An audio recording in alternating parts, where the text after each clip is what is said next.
अस्सलाम वालेकुम dear students. हम अपना टॉपिक डिस्कस कर रहे थे हार्ट डिजीज़। उसके हमने आगे फर्दर टाइप डिस्कस करनी है जो है हाइपरटेंसिव हार्ट डिजीज़। हाइपरटेंसिव नाम से ज़ाहिर हो रहा है high blood pressure. High blood pressure is the cause of this disease. इसकी मेन वजह होती है ब्लड प्रेशर। ठीक है, it overburden the heart and blood vessels causing damage to them. जब बीपी हाई होता है, ब्लड प्रेशर मतलब का मतलब है कि जो हमारी आर्टरीज होती हैं, अगर उसकी वॉल्स प्रेशर हो जाए तो वो हमारी आर्टरीज को क्या करती हैं, डैमेज करना शुरू हो जाती हैं। ठीक है, कौन सी ऐसी वजूहत हो सकती हैं जो कि इन्वॉल्व होती हैं हाइपरटेंसिव हार्ट डिजीज़ में? नंबर 1 है aneurysm. Aneurysm Aneurysm is the bulge or swelling of the artery. An aneurysm may be silent but cause serious problems, sometimes cause death. Aneurysm can happen in any part of the body, brain, nervous system. ये क्या होती है? अब ये इसको हम कहते हैं swelling of the artery. ठीक है, मतलब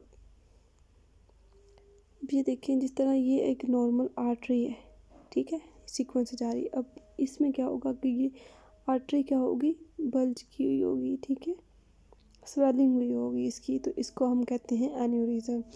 ये बहुत सीरियस प्रॉब्लम काज करता है, इसमें कभी कभी डेथ भी हो जाती है। ठीक है, ये किसी भी हिस्से में हो सकती है, लाइक ब्रेन में भी हो सकती है, नर्वस सिस्टम में भी हो सकती है। इसके बाद atherosclerosis. This is a condition in which the wall of the artery become stiff and thick due to accumulation of fat deposit called plug. अब आथरोस्क्लेरोसिस क्या होती है कि इसमें क्या होता है कि ये जो आर्टरीज हैं, इसकी जो वॉल्स होती हैं वो क्या हो जाती हैं, थिक हो जाती हैं, मोटी हो जाती हैं। क्यों? क्योंकि जब इनमें कोई फैट आ जाता है जिसको हम प्लग कहते हैं, ठीक है, तो वो इसको हार्ड कर देते हैं। This is in return restrict blood flow in the system. फिर इसकी वजह से जब प्लग फॉर्मेशन हो जाती है तो क्या होता है कि आर्टरीज की जो होती हैं उसको ब्लड फ्लो जो होता है वो सही से नहीं हो पाता।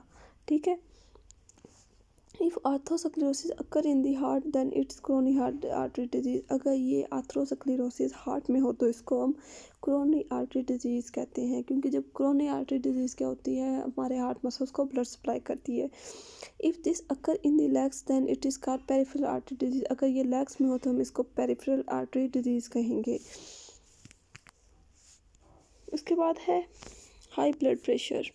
As the name suggests, the pressure of blood flow increases in the blood vessels leading to cardiovascular disease like heart failure and renal failure. अगर प्रेशर जो है ब्लड फ्लो है हार्ट फ्लो का ब्लड वेसल में ज़्यादा हो जाए तो वो cardiovascular disease like heart failure और रीनल फेलर का बास बनता है। आगे है सेरिब्रोवास्कुलर डिजीज़। हार्ट डिजीज़ क्या होती है? Cerebrovascular heart disease is a condition in which the heart circulation to the brain is affected. अब सेरिब्रो नाम से ज़ाहिर हो रहा है ब्रेन को, क्योंकि ये पार्ट होता है किसका, ब्रेन का। अगर जो ब्लड सर्कुलेशन है वो ब्रेन की तरफ अफेक्ट हो गई है, डिस्टर्ब हो गई है, तो वो क्या काज करेंगे, सेरिब्रोवास्कुलर हार्ट डिजीज़ काज करेंगे। दिस काज में भी ड्यू टू आर्थरोस्क्लेरोसिस। ये आर्थरोस्क्लेरोसिस की वजह से हो सकती है। क्यों? क्योंकि जब उसमें अंदर प्लग फॉर्मेशन हुई होगी तो वो ब्लड जो होगी जितनी उसे चाहिए होगी उतनी वो नहीं जा रही होगी। As discussed earlier, atherosclerosis is a condition in which the wall of the artery becomes stiff and thick due to the accumulation of fat deposits. हमने ऊपर पढ़ा है कि जो आर्थरोस्क्लेरोसिस क्या होता है, एक ऐसी कंडीशन होती है जिसमें आर्टरीज की जो वॉल्स होती हैं वो स्टिफ हो जाती हैं, थिक हो जाती हैं। क्यों? क्योंकि उसमें फैट डिपॉजिट होता है। ब्लड प्रेशर जो होता है affect blood flow leading to ischaemic stroke and a rise in blood pressure leading to tearing of the blood vessels and which lead to intracranial haemorrhage. अब जब ब्लड प्रेशर जो ज़्यादा होगा तो वो क्या करता है, स्ट्रोक काज कर सकता है। क्यों? क्योंकि जब प्रेशर ज़्यादा हो जाएगा आर्टरीज पे तो वो उनका चांसेस होते हैं टेयरिंग के, उनके फटने के। ठीक है, जिसकी वजह से इंट्राक्रैनियल हेमरेज हो सकता है। काजेज़ क्या होंगी? काजेज़ होंगी लो फैट स्टेट्स, ठीक है, एम्बोलिज्म हो सकता है। ठीक है, उसके बाद ट्रीटमेंट क्या होगा, वस्कुलर सर्जरी करेंगे। अगर टेयरिंग हो गई है कोई तो उसमें सर्जरी करेंगे, एंडोवस्कुलर सर्जरी करेंगे। ठीक है, उसके बाद इन्फ्लेमेटरी हार्ट डिजीज़ क्या है? इन्फ्लेमेटरी हार्ट डिजीज़ का due to inflammation of the pericardium. Pericardium अब लेयर होती है, आउटर लेयर होती है हार्ट की, जब उसमें इन्फ्लेमेशन हो जाती है तो उसको हम कहते हैं इन्फ्लेमेटरी हार्ट डिजीज़। क्या काजेज़ हो सकती हैं?